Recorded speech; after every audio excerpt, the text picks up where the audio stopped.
Fala aí, rapaziada do nosso canal Futebol Total Oficial, trazendo mais um vídeo aqui no nosso canal. E mais um vídeo aí repercutindo o empate entre Palmeiras e Fortaleza no Allianz Parque. Resultado ruim para o Palmeiras, né, que está na briga do título, mas ainda assim o Palmeiras depende somente dele. Está a 3 pontos do Botafogo e vencendo o Botafogo no Allianz Parque, o Palmeiras ultrapassaria o Botafogo no saldo de gols. Então o Palmeiras continua dependendo somente dele. A partida contra o Fortaleza foi difícil, o Fortaleza jogou bem. E agora o Palmeiras tem uma semana aí de folga, né, para treinar. E já avisando a próxima partida do Brasileiro. Você que ainda não é inscrito no nosso canal, se inscreva. Ativa o sininho das notificações para você não perder nada. Vamos aí para o debate. Daqui a pouco nós estaremos de volta. Bom, meus amigos, um sábado complicado para o Palmeiras, né? Um sábado que acabou sendo ruim. O Palmeiras perdeu a chance de ganhar do Fortaleza em casa, disparar em relação ao Fortaleza e poder continuar bem pertinho do Botafogo nessa luta pelo título brasileiro. Graças à sua incompetência geral, neste sábado o Palmeiras não ganhou. Deu de presente os gols para o Fortaleza, fez 2 de pênaltis, daqui a pouco eu falo sobre eles. E no mais, poderia ter feito em várias oportunidades mais gols e acabou desperdiçando por falta de capricho, por falta de competência, eficácia, qualidade, aí vocês escolhem. Mas o Palmeiras realmente deixou escapar pelos dedos a oportunidade de somar 3 pontos no Allianz Parque, num dia de homenagem ao Tonhão, saudoso Tonhão, o dia de recorde de público no ano no Allianz Parque, mais de 43 mil torcedores. Aí o Abel ainda vai querer cobrar da torcida? Tá de sacanagem, né, Abel? Vocês viram na coletiva ele falando, quem não viu vai ver. Ah, nos últimos 10 minutos faltou também no torcedor. Faltou no torcedor, Abel. Faltou do Veiga fazer um gol feito no primeiro tempo. O Gustavo Gomes cabeceou igual uma criança. Né? Aí não pode, isso não pode acontecer. E aí no final das contas, você pega o segundo tempo, o Estevão que mais tenta, também não foi feliz nas suas finalizações. E o Palmeiras acabou deixando de ganhar 3 pontos fundamentais nessa luta pelo título.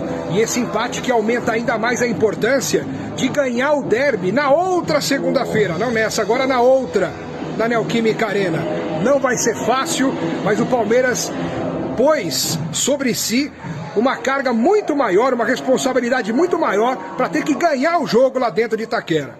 E aí vai ter que aguentar. Agora em relação aos pênaltis, o Fortaleza está reclamando, mas esse tipo de pênalti, o Palmeiras perdeu vários jogos, tomou vários gols com pênaltis marcados contra ele, da mesma maneira. Essa regra do pênalti que tem que mudar. No mundo de hoje, o pênalti do Pikachu, por exemplo, infelizmente é pênalti, eu sou contra esses pênaltis. Mas é! Ah, não sei o que, não interessa, os árbitros marcam toda hora esses pênaltis. Eu acho ridículo, essa regra mudou para pior. Era muito melhor quando era intenção, bola na mão, mão na bola, era muito mais fácil interpretar. Hoje cada um interpreta do jeito que quiser.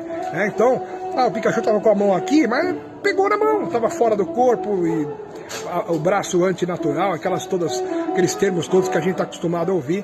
Então não tem jeito. E aí o primeiro pênalti, mão nas costas também. Toda hora que tem mão nas costas, se o jogador cai, é pênalti. O que vai fazer? É pênalti, né? E o Botafogo, para completar o sábado ruim do Palmeiras, vai lá e ganha no fim de um time água de salsicha, que é esse Bragantino, que tá louco para ser rebaixado também e merece cair, porque é um grande pipoqueiro. Então, é isso, minha gente. Vamos esperar para ver o que acontece nessa próxima semana de trabalho do Abel Ferreira, como é que ele vai armar o time para encarar o Corinthians, enquanto o Corinthians tem ainda várias etapas para cumprir. Tem o jogo contra o Cuiabá na segunda-feira, que para ele é muito importante, na briga contra o rebaixamento.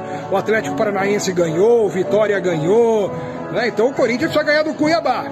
E depois tem ainda a decisão lá na Argentina contra o Racing para tentar chegar à final da Sul-Americana. E o Corinthians vai com tudo, e depois vai ter que pensar no Palmeiras. Então o Corinthians vai muito estressado, muito carregado, muito desgastado, e o Palmeiras descansado. Eu achei que com o Palmeiras descansado as coisas iriam fluir um pouco melhor em termos de qualidade de jogo, enfim. Mas a defesa riou, meio campo também, bem, né? E o ataque tem vezes que faz, tem vezes que não faz, e tem que caprichar mais, tá certo? Então é isso, minha gente. Sábado de futebol, domingo de eleição para muitos lugares, e é isso aí, o tempo passa, o tempo vai passando, o campeonato vai chegando ao fim, e nós vamos ver o que vai acontecer nesse Brasileirão. O que você acha que vai acontecer ainda, hein? O que você acha? Eu ainda acho que dá para o Palmeiras ser campeão, até porque ele continua dependendo de si. Se continuar 3 pontos como está agora, até o confronto direto contra o Botafogo, na 36ª rodada, o Palmeiras vencendo o Botafogo, passa o Botafogo e fica em primeiro. Então, ainda assim, com um sábado horroroso, o Palmeiras continua dependendo de si para ser campeão brasileiro, tá certo? Grande abraço da minha parte, tchau! O Palmeiras, pelo segundo jogo consecutivo, apresenta falhas importantes na reta final do Brasileirão. Um time armado pelo Abel Ferreira, que normalmente nos dá a impressão de ser um time muito seguro, falha pelo segundo jogo consecutivo na hora mais importante do campeonato. Contra o Juventude, na rodada anterior, o ataque compensou e o time venceu por 5-3, mas chamou atenção já naquela ocasião o fato de o Palmeiras ter sido vazado 3 vezes. Agora, em casa, contra o Fortaleza, o Palmeiras voltou a apresentar essas falhas defensivas e ficou no 2-2. Mike entrou no lugar do Marcos Rocha, que estava suspenso, e foi muito mal. Muito mal. Um dos piores jogadores em campo e, inclusive, teve participação direta no gol do Fortaleza, no segundo gol do Fortaleza. O Zé Rafael entrou no lugar do Aníbal Moreno. Ele não falhou diretamente no gol, mas também não foi nada bem. No primeiro gol do Fortaleza, o Hércules teve tempo para ajeitar o corpo, escolher onde abater e encaixar uma paulada que não teve muita chance para o Everton. O Palmeiras volta a falhar e não teve o ataque compensando. Pior do que isso, o Palmeiras fez 2 gols com pênaltis polêmicos. No primeiro, Flaco Lopes sofreu sim uma carga de Tite. Resta saber se a carga era o suficiente para dar a penalidade.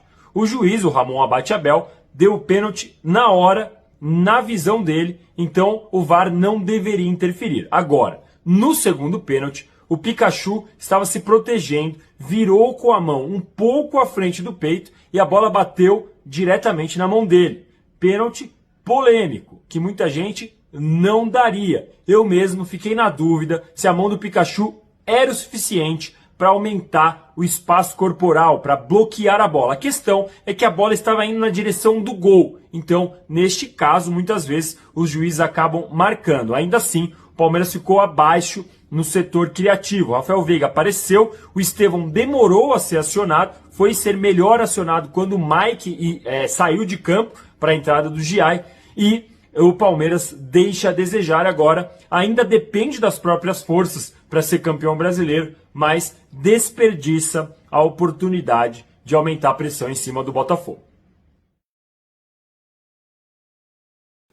Vamos lá, vamos bater um papo, falar nesse domingão, domingo pé de cachimbo, tá com esse gostinho amargo aí na boca, né? De fato, o Palmeiras não jogou muito bem contra o Fortaleza. Dos males, tá mal mesmo, não é o melhor, porque o Botafogo venceu. 64 pontos Botafogo, 61 Palmeiras. O Palmeiras só depende de si, isso é que tem me preocupado. O desempenho não tem sido bom e mais uma vez o time não conseguiu, mesmo jogando no Allianz Parque, com 40 mil torcedores, se impor. E não faltou apoio, não faltou grito, não faltou a torcida empurrar o Palmeiras, mas o desempenho precisa ser melhor. Mike, Zé Rafael, Rios, enfim, entre outros jogadores que individualmente foram muito mal. O ano não acabou, mas tá com cheirinho que vai acabar e não vai demorar muito. Beleza? É preciso reforçar e pensar em 2025. Valeu.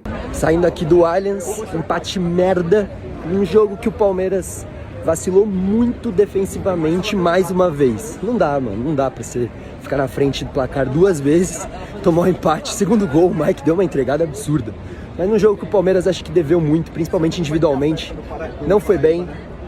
Porra, Caio Paulista podia ter jogado mais bola, senti falta dele pelo lado esquerdo, o Felipe Anderson fez hora extra, foi muito abaixo. Cara, difícil, empate frustrante pela sequência que o Palmeiras vinha fazendo. Coloca na liderança provisória, mas porra, é frustrante, principalmente jogando em casa, não dá pra dar esse mole. Porra, tem que parar de ter tanto vacilo lá atrás, mano. 5 gols nos últimos 2 jogos, pô, isso é difícil. Pra mim, o outro tentou desconversar. É, Tem gente que vira o rosto falando, não quero a pergunta e tal. 2 ouros, um bronze e 2 pratas. Jogar. Pergunta. Você está se apresentando para jogar, então vou passar a bola para você. Entre as linhas. Decidida, você é o segundo, então você pode pegar a bola depois rapidamente, tá? Decididamente, porque na quarta-feira a gente estava falando, perguntei aqui, poxa, o Luiz Henrique é a melhor contratação do futebol brasileiro esse ano e tal, etc. Falando de contratação, esse teve um jogador que já estava no Palmeiras. Decididamente, não tem o que contestar, ele é o melhor jogador do Campeonato Brasileiro? Não. Não? Ainda não.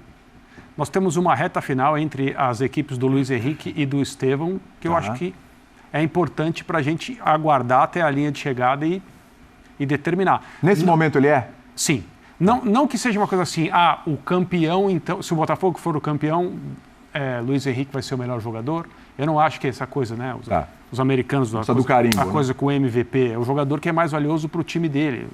Normalmente, os times que ganham estão envolvidos, né, com seus jogadores individualmente nesse tipo de prêmio.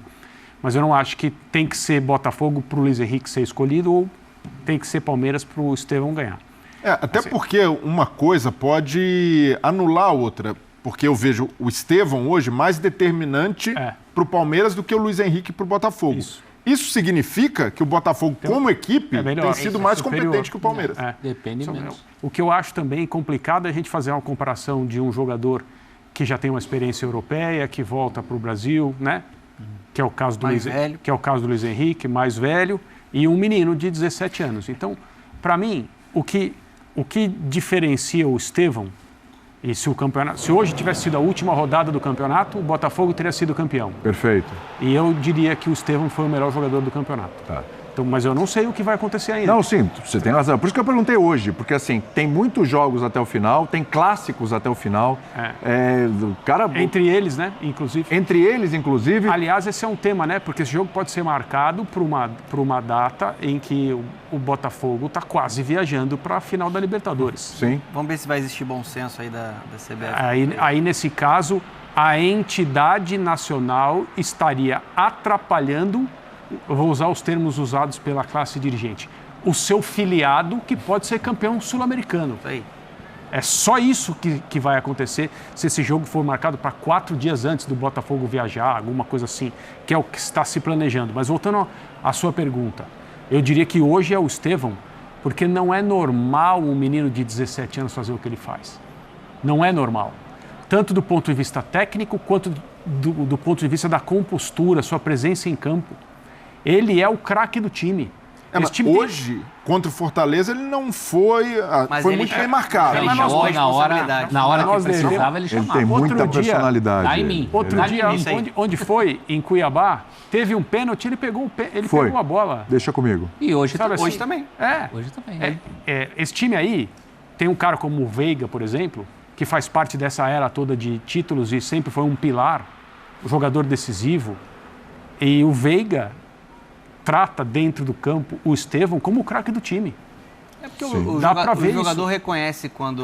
E treina com o cara, e no treinamento o cara fica mais solto ainda quando o atleta é fora de série. Você é um jogador de 17 anos e dentro de um Palmeiras que teve problemas coletivos, ele foi a peça que mudou a rota da equipe. Era um Palmeiras, em vários momentos, muito dependente do Estevão. Acho que hoje ele é muito determinante e influente. Apesar de não ter funcionado, né, da melhor maneira possível, e o Abel acabou de falar sobre isso no jogo contra o Fortaleza, a partir do momento do Maurício sendo um titular, o lado esquerdo passa a funcionar, o próprio Felipe Anderson oscilando um pouco mais, mas teve algumas boas partidas. Só que o Estevão, ele se mantém, e eu acho que ele, com a naturalidade e a personalidade que ele tem, ele entende que ele é o cara. Hoje, mesmo bem marcado, pode pegar o segundo tempo. Tudo passava por ele, assim. Então, é muito fora da curva você ver um jogador de 17 anos... Totalmente. ...não sentindo essa pressão e a quantidade de recurso que esse cara tem. É o passe, é o líder de assistência, é a finalização, já é um dos artilheiros ao lado do Pedro. É o drible. Ele é o jogador que mais me impressionou no Brasil, no momento que surgiu desde o Neymar. Se ele vai confirmar isso na carreira dele, a gente vai precisar esperar. Neymar fez 10 gols com 17 anos, né? No Campeonato Brasileiro, em menos jogos. Foi. Certo? Ele tem a recomposição que todo técnico hoje pede, e o Abel, é por isso que o Abel foi muito mais efusivo em relação a ele do que em relação ao Endrick, por exemplo. Sem dúvida. O Abel não pensou 2 vezes em falar sobre ele, publicamente, coisas que o Abel jamais falou sobre o Endrick. Agora, para responder a sua perguntinha, capiciosa, não foi capiciosa, mas eu sei que você tentou. Nós temos o melhor termômetro, que é a nossa bola de prata. Ela dá as notas, jogo a jogo, num campeonato de regularidade. E é uma fotografia. A fotografia do momento traz o Estevão não só como bola de ouro, mas como bola de prata na sua posição, bola de revelação, agora bola de artilharia. A briga tá boa com o Luiz Henrique, mas ele tá na liderança. Mas Então, mas você tem a bola de revelação. Quem é? Não, tem que ser ele. Tem que ser ele. A bola da artilharia. Essa é fácil. Tá com ele e com o Pedro. Ok? Já são 2. E o Pedro tá fora de O melhor jogador do campeonato. Tá aberto. Aí tá aberto. Aí tá pode ganhar 3.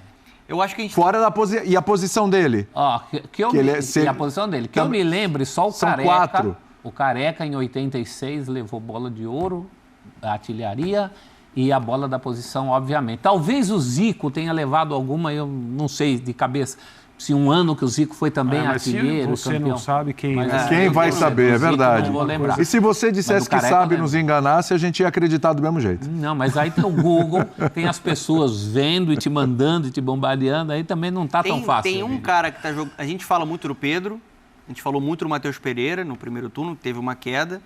E, naturalmente, Luiz Henrique e Estevão, que eu acho que são os 2 principais jogadores do país. Tem um jogador, se analisar o campo, tudo que ele está fazendo... Vai dizer que está melhor que o Estevão. Não, melhor não. Mas eu acho que ele deveria sentar na mesa para debater. O Gerson faz uma temporada muito boa. Justiça seja feita, é verdade. É verdade. 2 assistências hoje. Hoje ele, mais uma vez, foi o dono é curioso, do, né? do time do Flamengo. Como o ano do Flamengo é um ano... Até agora, e acho que mesmo se ganhar a Copa do Brasil, para os objetivos, né, que o Flamengo tinha ao começo da temporada, um ano frustrante, a temporada meio que põe uma sombra em cima de um jogador que individualmente está brilhando. Né? Injustamente. É o que a gente vem falando aqui, injustamente.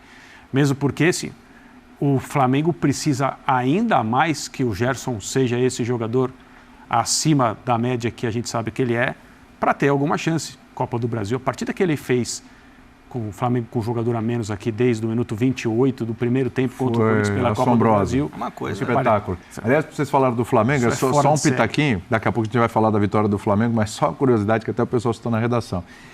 Impressiona o Estevão chegar aos 11 gols, se igualar agora ao Pedro, 17 anos, isso aí é uma coisa à parte. Agora, também impressiona o fato de que o Pedro, parado há tanto tempo, até perdi as contas... Segue liderando o campeonato. Só agora alguém conseguiu encostar. Não, 11 gols no um negócio campeonato impressionante. de 38 rodadas é muito pouco. Não, e ele é o artilheiro. É pouco, mas o Pedro teria feito mais. E ele é o artilheiro do país, assim, ele tem 30 gols no ano. O Pedro? Quem está em segundo, Lucero com 23, Yuri Alberto com 23 e o Anselmo Ramon, que está no CRB com 7 gols. Qual foi esse terceiro nome que você citou aí? Yuri Alberto. Yuri Alberto. Os críticos dele... cada vez mais esquecem números, que também tem esquecem atuações. Se eu não me engano, também tem bons números de assistência. Se eu não me engano, também Yuri. Se eu não me engano, também tem números bons de assistência. Então tá aí, pessoal, foi o vídeo onde os comentaristas debateram sobre o empate entre Palmeiras e Fortaleza. Palmeiras, nesse momento, 3 pontos atrás do líder Botafogo. Gostou do vídeo? Deixa o seu like, se inscreva no canal, ativa o sininho das notificações. Forte abraço a todos e até nosso próximo vídeo aqui no nosso canal Futebol Total Oficial.